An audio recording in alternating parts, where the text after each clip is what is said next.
गपशप विद अंशु के सभी श्रोताओं को मेरा नमस्कार। यहाँ हम करते हैं कुछ खास बातें आम लोगों से उनकी जिंदगी के बारे में। दोस्तों, एक दिन मैं पार्क में बैठी जिंदगी के बारे में कुछ चिंतन कर रही थी कि बगल वाली बेंच पर एक सज्जन अपनी पत्नी और छोटी सी बच्ची के साथ आकर बैठ गए। बच्ची बहुत ही प्यारी थी और दंपति बड़े ही लाड से अपनी बच्ची को पार्क की एक एक चीज दिखा रहे थे। मेरे मन में उन लोगों से बात करने की उत्सुकता हुई। कौन लोग हैं, हिंदी बोल रहे हैं, जरूर उत्तर भारत के हैं, यहाँ दक्षिण भारत में कैसे, क्या होगी उनके जीवन की कथा। बात करना शुरू किया तो अद्भुत कहानी मालूम हुई। यह सज्जन, जिनका नाम तेज बहादुर है, एक मामूली परिवार के छोटे से गांव के 12वीं पास थे। यहाँ एक रेप्यूटेड कंपनी में लिखित परीक्षा पास करके अरे रुकिए, क्यों ना तेज बहादुर जी से ही सुनते हैं उनके जीवन की कहानी।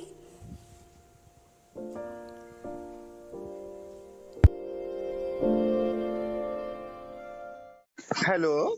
तेज बहादुर जी, यस यस दीदी। कैसे हैं आप? हाँ, मैं बहुत बढ़िया हूँ दीदी। आप कैसे हैं दीदी? बस हम भी बढ़िया हैं। हम अपने शो में आपका स्वागत करते हैं। बहुत बहुत और धन्यवाद दीदी जी। हमारे श्रोताओं को आप अपनी कहानी बताइए। मतलब आप पहले मैं ये जानना चाहती हूँ कि आप कहाँ से हैं और आपकी शिक्षा कितनी हुई और कैसे हुई। ओके दीदी जी। दीदी, मैं उत्तर भारत के लखनऊ के एक छोटे से शहर के पास एक छोटे से गांव से बिलोंग्स करता हूं और वहीं पर हमारी पूरी शिक्षा हुई। क्योंकि गांव का माहौल जो होता है उसमें बिजली की समस्या थी, सड़कों की समस्या थी, वर्षा अधिक हो जाए तो समस्या है, ना हो तो समस्या है। ग्रामीण जीवन में हर तरह की समस्या थी। लेकिन फिर भी इन समस्याओं के बीच में मेरे माँ और पिताजी ने दोनों ने शिक्षा को बहुत अधिक जो है प्रोत्साहन दिया और मुझे पढ़ाना चाहा। क्योंकि गांव के जीवन में दीदी जी इतनी सारी सुविधाएं नहीं होती थी, इतना सारा पैसा भी नहीं होता था कि किसी भी तरह से शिक्षा को दिया जाए। लेकिन मेरे माता और पिताजी दोनों ने जब कभी जरूरत पड़ती थी स्कूल की फीस भरने की, तब मेरे पिताजी जो है वो उस समय अगर पैसा नहीं होता था तो घर की गाय भैंसे सभी भी बेचकर कैसे भी तो हमारी शिक्षा को उन्होंने जो है जारी रखा। और इस तरह से हमको जो है 12वीं तक की इंटरमीडिएट की परीक्षा पास कराई। उसके बाद चूंकि घर की स्थिति इतनी अच्छी नहीं थी कि हम आगे पढ़ पाऊं, इसीलिए जो है पिताजी ने बोला कि अब तो कुछ ना कुछ जो है नौकरी के बारे में सोचो।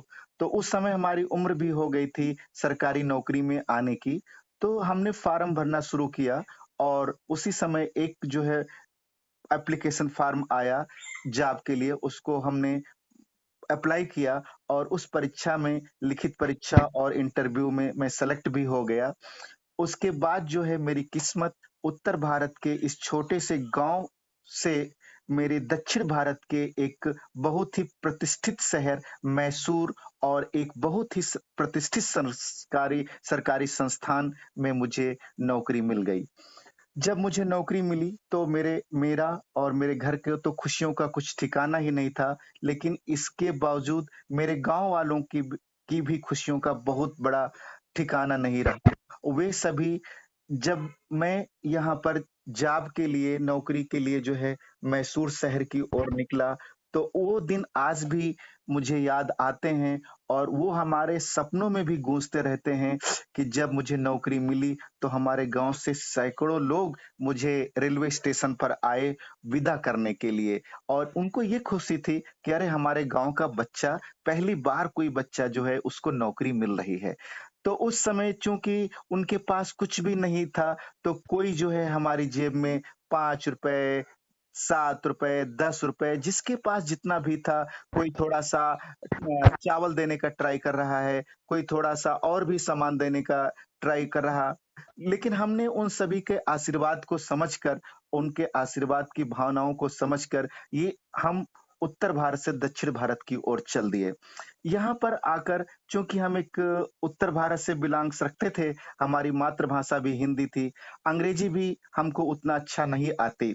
तो यहाँ पर आने के बाद जो है हमें भाषा का थोड़ा-सा प्रॉब्लम हुआ, लेकिन कैसे भी हमने 2 साल जो है यहाँ पर प्रशिक्षण प्राप्त किया और उसी दौरान थोड़ा-सा अंग्रेजी भी सीखा और हिंदी भी सीखा और कन्नड़ा भी थोड़ा-थोड़ा सीखने का प्रयास किया। इसी लेकिन अपनी फुल भावनाओं को मैं कोई भी ऐसा व्यक्ति नहीं मिल पाया जिनसे मैं व्यक्त कर सकता था अपनी मातृभाषा में। इसी दौरान एक यहाँ पर पता चला कि एक हिंदी समाज है और उसमें प्रतिवर्ष जो है एक होली मिलन समारोह होता है। तो मैंने सोचा चलो होली मिलन समारोह है तो कोई न कोई तो अपना हिंदी समाज का, अपना उत्तर भारत का कोई न कोई तो रहेगा और मुलाकात होगी, उनसे हम बातचीत करेंगे। तो इसी दौरान उस प्रोग्राम में हम गए और हमको जो है एक दीदी मिली जो कि हिंदी भाषी वो भी थी और उन्होंने उनसे मिलकर मुझे बहुत खुशी हुई। उनका पूरा परिवार बहुत अच्छा था और उनसे मिलकर मुझे बहुत खुशी हुई और उनसे ऐसा लगा कि हमें हमारे माँ-बाप तो गाँव में हैं, लेकिन हमारी बड़ी बहन जैसा यहाँ पर वो मिल गई और जो कि मेरा हर तरह से मार्गदर्शन, कुछ भी समस्या होती, तो कुछ भी हर तरह से उन्होंने अच्छा-सा मार्गदर्शन दिया। जिन उनके मार्गदर्शन से मुझे बहुत बड़ा कॉन्फिडेंस आया। कॉन्फिडेंस ये आया कि अरे हाँ, अभी तो हम और भी कुछ यहाँ पर कर सकते हैं, अपना अच्छा-सा जीवन व्यतीत कर सकते हैं।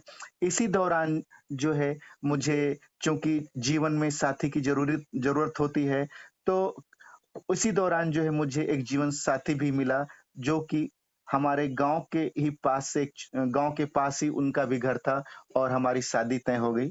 2012 में मेरी शादी हुई और उसके बाद जो है शादी के बाद मेरी पत्नी मेरे साथ मैसूर आई। मैसूर आने के बाद यहाँ पर उनको जो है केवल बीएससी तक का एजुकेशन उधर प्राप्त था।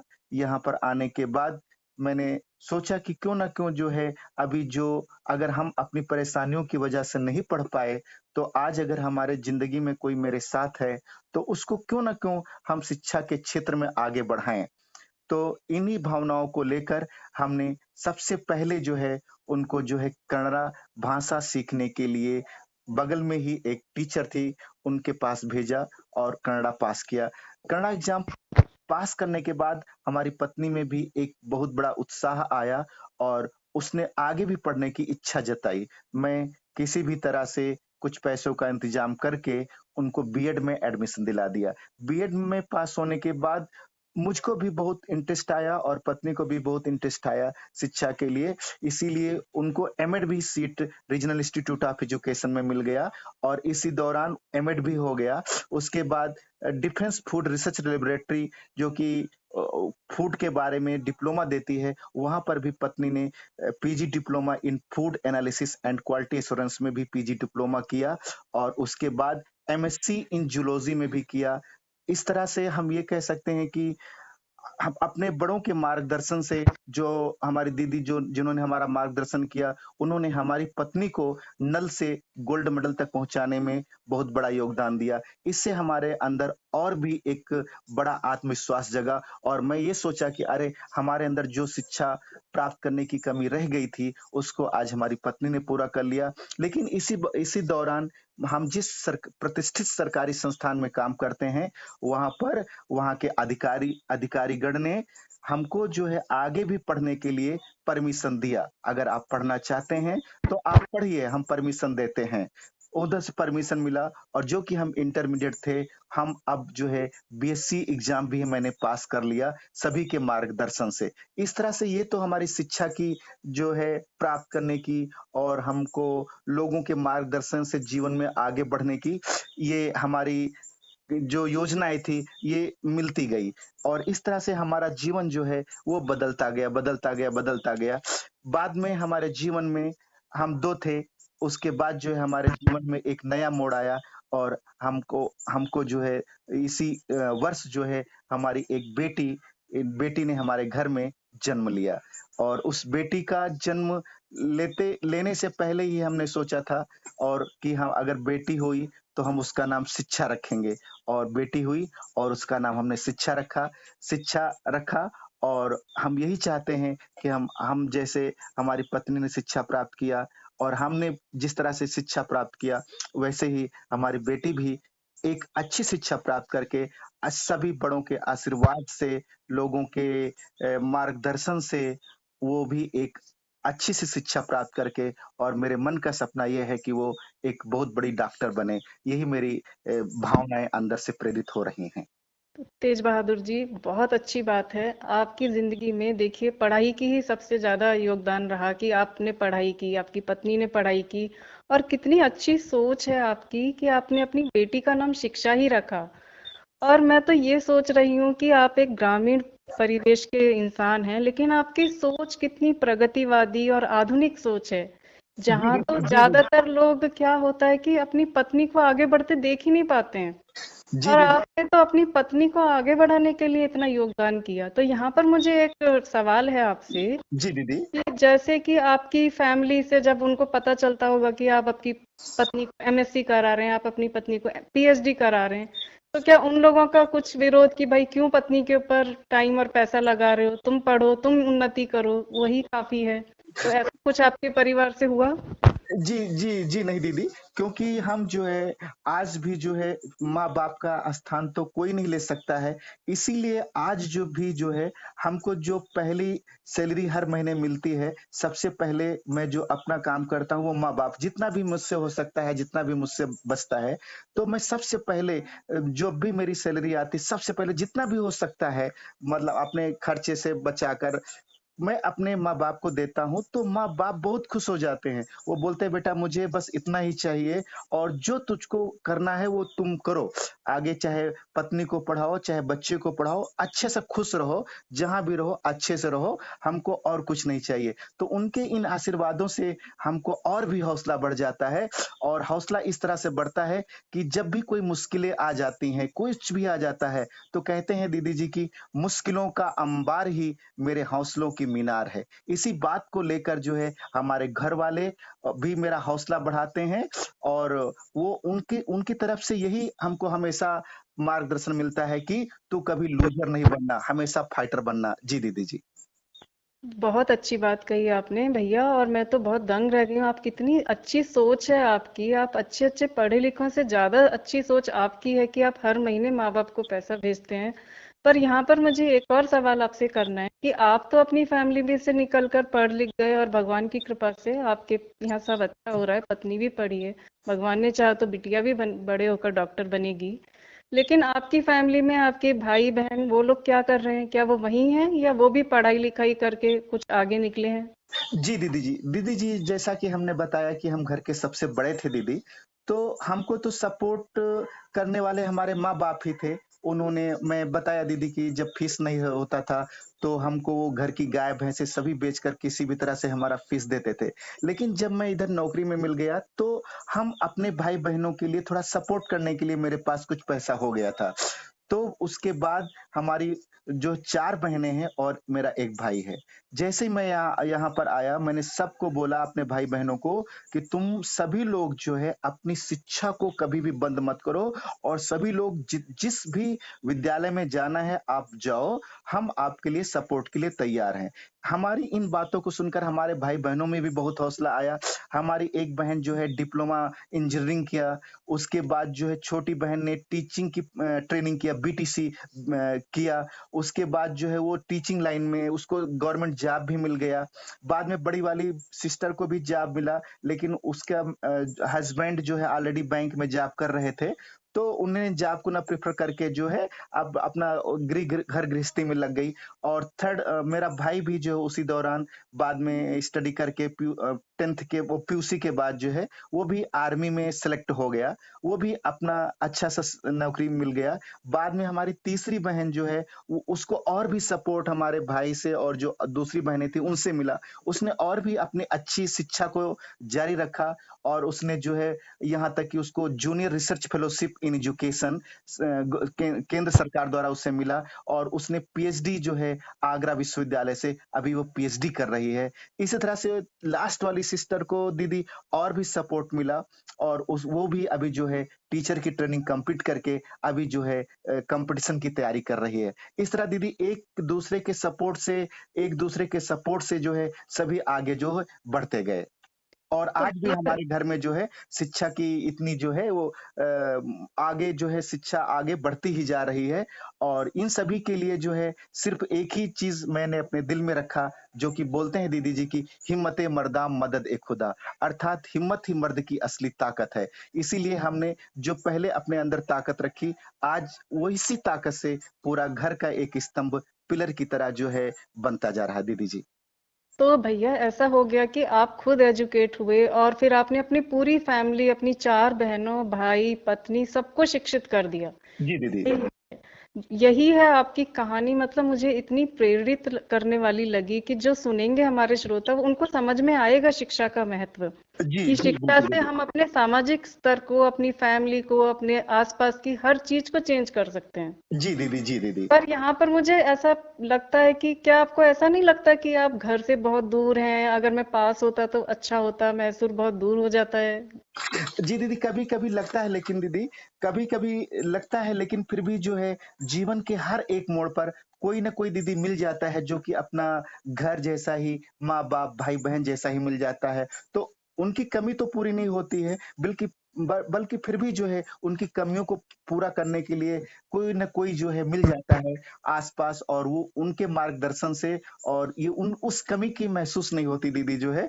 और ऐसा भी लगता है कि सादा जीवन उच्च विचार, अपना ऐसे ही जीवन चलाते रहो और अपने घर परिवार के बारे में भी सोचते रहो, और अपने जिंदगी के अगले जो आने वाले सपने हैं, क्योंकि सपने देखते रहो, सपने देखेंगे तो एक ना एक दिन जो है वो सपने जरूर ही पूरे हो जाएंगे दीदी। इसी इसी इन्हीं सपनों को मैं भी आज भी देखता हूँ दीदी, क्योंकि हमने एक चीज सोचा दीदी कि किसी भी चीज का रिजल्ट इतना मायने नहीं रखता है जितना कि उसके लिए की जाने वाली कोशिश। अर्थात हम कोशिश करते रहते हैं, क्योंकि कहा गया है कि कोशिश करने वालों की कभी हार नहीं होती। बहुत अच्छी बात है, बिल्कुल सही बात कही आपने। तो भैया जैसे आप पढ़ाई लिखाई के अलावा आप जॉब करते हैं, फिर घर आते हैं, पढ़ाई लिखाई में व्यस्त रहते हैं, आपकी कुछ हॉबीज हैं यहाँ पर, कोई हाँ, स्पोर्ट्स वगैरह? जी दीदी, हॉबीज है आज भी जो है दीदी, हमारा जो फ्री टाइम रहता है दीदी, तो मैं जो है शाम और सुबह जो भी 1 घंटे का टाइम सुबह रहता है दीदी, और 1 घंटे शाम का, तो शाम को तो इतना थकान हो जाता है, और अभी छोटी सी बेटी भी है तो उतना तो नहीं हो पाता। मैं 1 घंटा डेली जो है दीदी सुबह सुबह ट्यूशन लेता हूँ 12वीं के बच्चों को। तो इससे हमारा दीदी जो समय भी अच्छा सा कट हो जाता है, और हम जो है एक शिक्षा से जो हम पढ़े हुए हैं उसको हम भूल भी नहीं पाएंगे दीदी। इन्हीं संभावनाओं को लेकर जो है हम 1 घंटे मतलब आप शिक्षण का अपनी काम। शिक्षा को समाज को बांट भी रहे हैं, उसका प्रसार कर रहे हैं, जो आप आपके अंदर एजुकेशन है आप उसे दूसरों को भी दे रहे हाँ हैं। दीदी, एक चीज बहुत अच्छी चीज मैं आपको बोलना चाहूंगा दीदी, कि आज भी मैं ट्यूशन पढ़ाता हूँ, लोग पैसा भी देने का प्रयास करते हैं दीदी, लेकिन फिर भी मैं आज भी पैसा नहीं लेता हूँ। वो इसलिए नहीं लेता हूँ कि दीदी मैं किस मुसीबत से पढ़ा हूँ। तो आज हम उस शिक्षा को एक फ्री शिक्षा के रूप में उसको आगे प्रचार प्रसार करना चाहता हूँ, कि अगर हमारे अंदर वो चीजें हैं, वो चीज को मैं जानता हूँ, तो क्यों ना जिनको आवश्यकता है उनको प्रदान किया जाए। बहुत अच्छी सोच है आपकी। और फ्यूचर के लिए क्या प्लान किया है आपने, बताइए। जी दीदी, हमारे फ्यूचर का तो यही प्लान है कि सबसे पहले तो मैं अच्छे-अच्छे लोगों से मिलता रहूँ। अच्छे-अच्छे लोगों से मिलने से ये फ़ायदा है कि हम जीवन के और भी अधिक ऊँचाइयों को देख सकते हैं। अपने लिए ना सही, हम अपने आने वाली पीढ़ी, यानी हमारी जो बेटी शिक्षा है, उसके लिए जो है हमको अधिक से अधिक लोगों से मार्गदर्शन मिलता रहे, ताकि अगर हम लोगों से अच्छे लोग हमको मिलेंगे, तो वो हमको अच्छा-सा गाइड करेंगे, वो हमको अच्छा-सा गाइड करेंगे, तो हमारी जो पीढ़ी है, हमारी जो बेटी है शिक्षा, उसके बारे में हम अच्छे से अच्छे जो है चीज़ों का संग्रह कर सकेंगे, और अच्छे से अच्छे उनको हम आगे बढ़ा सकते हैं। क्योंकि कहा गया है दीदी कि अच्छी किताबें और अच्छे लोग तुरंत समझ में नहीं आते हैं, उन्हें पढ़ना पड़ता है। तो मैं लोगों बिल्कुल। से बहुत मिलकर जो है उनको अधिक से अधिक पढ़कर फिर उन्हीं चीज़ों को अपने ऊपर इम्प्लीमेंट करना चाहता हूँ दीदी। बहुत अच्छा कहा आपने। अच्छा, आप हमारे श्रोताओं के लिए कुछ संदेश देना चाहेंगे? बिल्कुल, बिल्कुल दीदी। मैं अपने श्रोताओं के लिए यही बताना चाहूँगा कि ज़िंदगी में कभी भी हार नहीं मानना चाहिए। अगर हार हो भी जाए, तो उसको जो है कितनी भी बार गिरें, फिर भी उठने का प्रयास करते रहिए, चींटी की तरह। चींटी कितने बार जो है ऊपर चढ़ती है, फिर गिरती है, ऊपर चढ़ती है, फिर गिरती है, लेकिन अंत में वो अपनी मंजिल प्राप्त ही कर लेती है। कहा गया है कि ऐसे हम लोग जानते हैं कि स्पीड ब्रेकर सड़क पर होता है, कितना भी बड़ा हो, कितना भी स्पीड ब्रेकर हो, अगर हम गाड़ी की गति जो है धीमी कर लेंगे तो कभी भी झटका नहीं लगेगा। अगर इसीलिए हम ये कहना चाहते हैं दीदी जी कि अगर हमको किस जीवन में कोई खुशी तुरंत नहीं भी मिल रही है तो हमको अपनी गति धीमी कर लेनी चाहिए, क्योंकि स्पीड ब्रेकर बड़ा है। अगर हमने गाड़ी की गति धीमी कर लिया है तो हमको झटका नहीं लगेगा। जब झटका नहीं लगेगा तो हम आराम से उसको पार कर ले जाएंगे। तो इसीलिए हमको जब दीदी जी तुरंत हमको खुशियां कोई नहीं मिलती हैं तो हमको उसका इंतजार करना चाहिए, लेकिन हमको हार नहीं मानना चाहिए। उसी तरह की मुसीबत कितनी भी बड़ी हो, शांति से विचार करने पर जीवन में कभी भी झटके नहीं लगते हैं और जीवन जो है हमारा आगे से आगे जो है बढ़ता जाता है। और इस तरह से दीदी हम लोगों से मिलनसार होना चाहिए, क्योंकि लोगों के मिलनसार होने से हम नई नई चीजें जान सकते हैं। और कहा भी जाता है दीदी कि कुछ लोग दिल पर इस तरह असर कर जाते हैं, कुछ लोग दिल पर इस तरह असर कर जाते हैं, टूटे हुए शीशों में भी साबुत नजर आते हैं। बहुत अच्छा, मिलते हैं बहुत तो घड़ी भर के लिए, मिलते हैं तो घड़ी भर के लिए, मगर दिल में उतर जाते हैं। बहुत। जी दीदी जी। अब जैसे मैं आपकी कहानी सुन रही हूँ ना, तो मुझे इतना अच्छा लग रहा है आपकी कहानी सुन के, और मुझे खुद इतनी प्रेरणा मिल रही है कि जरूर आपसे प्रेरित होके कुछ ना कुछ करते रहना चाहिए, कभी हार नहीं माननी चाहिए। जी दीदी, जी दीदी। एक्चुअली दीदी हमको अपने जीवन में जो है हमेशा 3 चीजें 3 ईएक्स का प्रोग्राम रखना चाहिए।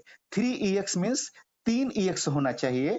First EX means experience, correct, second EX means experiment और third EX means expectation. Correct, experience जो है, एक्सपीरियंस को यस्टरडे से तुलना करना चाहिए। एक्सपेरिमेंट को जो हम आज कर रहे हैं उसको जो है करना चाहिए, और एक्सपेक्टेशन आने वाले फ्यूचर के लिए यानी कल के लिए हमको छोड़ना चाहिए। तो हम अपने जीवन में हमेशा हमको 3 ईएक्स का फार्मूला अपनाना चाहिए। एक्सपीरियंस, एक्सपेरिमेंट और एक्सपेक्टेशन दीदी जी। बहुत अच्छी बात कही भैया आपने।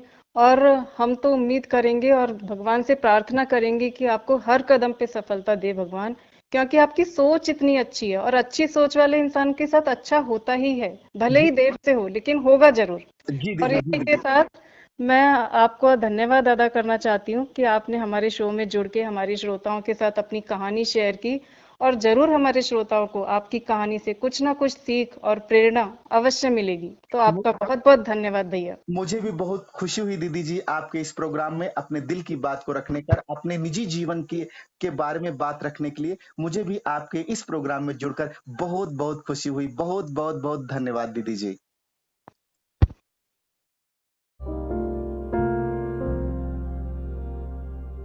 दोस्तों, जो लोग अपने कदमों की काबिलियत पर विश्वास रखते हैं, अक्सर वही लोग मंजिल पर पहुंचा करते हैं। ये थी तेज बहादुर जी की कहानी।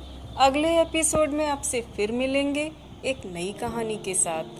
Friends, if you like this episode, hit the like button. Feel free to drop any comment in the comment section. Subscribe to this channel for more updates. Until then, bye bye. Take care.